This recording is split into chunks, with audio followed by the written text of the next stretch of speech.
ही हे सगळं आपल्या जळगाव शहरामध्ये भारतीय जनता पार्टीने केलेल्या कामांचा आणि आमच्या पूर्ण टीमचा त्यांच्या प्रतीचा विश्वास आहे की हे सगळं होऊ शकलेलं आहे। मी सगळ्यात आधी आपले भारताचे पंतप्रधान मोदीजी, त्याच्यानंतर आमचे राज्याचे मुख्यमंत्री देवेंद्रजी फडणवीस, त्यानंतर आपले नामदार गिरीश भाऊ महाजन आणि सोबत स्मिताताई वाघ आपल्या खासदार आणि माझे वडील जळगाव शहराचे आमदार राजूमामा भोळे, या सगळ्यांना मी खूप मनापासून धन्यवाद देतो आणि आभार व्यक्त करतो की त्यांनी मला ही संधी दिली आणि मला पार्टीचं एक पार्टिसिपेट करण्यासाठी आणि विकास करण्यासाठी प्रभागाच्या मला संधी दिली। सोबत प्रभाग क्रमांक 7 क आणि सगळ्यात आधी जास्त मोठं सॅक्रिफाईस माझ्या आईचं आहे।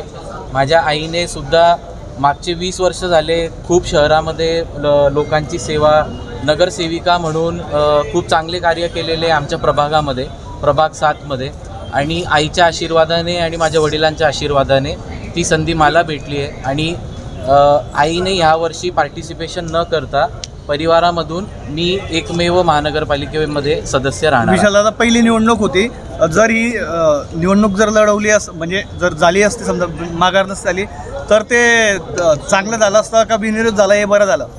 नाही, आम्ही निवडणुकीला समोर पण गेलो असतो तरी काही प्रॉब्लेम नाही होता, कारण तिथे आधीपासून चारीच्या चारी सीट्स ज्या आहे त्या भारतीय जनता पार्टीच्याच आहेत आणि तिथेच माझे बाबासुद्धा आधी नगरसेवक होते आमदार होण्याच्या आधी, नंतर आईसुद्धा नगरसेविका होती आणि त्या वॉर्डामध्ये आणि त्या प्रभागामध्ये आम्ही वर्षानुवर्ष झाले कार्य करत आलेलो आहे। तर तिथे आम्हाला आताही 100% गॅरंटी आहे की आमच्या चारीच्या चारी सीट म्हणजे उरलेल्या तिघी सीटसुद्धा भारतीय जनता पार्टीच्या विजय होणार। माझ्यासमोर जे लोक होते त्यांचेसुद्धा मी आभार मानेल की 8 ते 9 लोक होते, पण मी सगळ्यांचा खूप आभार मानेल की त्यांनीसुद्धा सहकार्याची भूमिका ठेवली आणि सोबत असं आहे की मला प्रभाग 7 क चं प्रतिनिधित्व करण्यासाठी संधी दिली। आपण काय सांगाल, आपल्या निमित्ताने भाजपाने दुसरं खातं या ठिकाणी उघडलेलं आहे? हो, आदरणीय गिरीश भाऊ महाजन आणि माझे वडील आदरणीय राजूमामा भोळे आमदार जळगाव शहर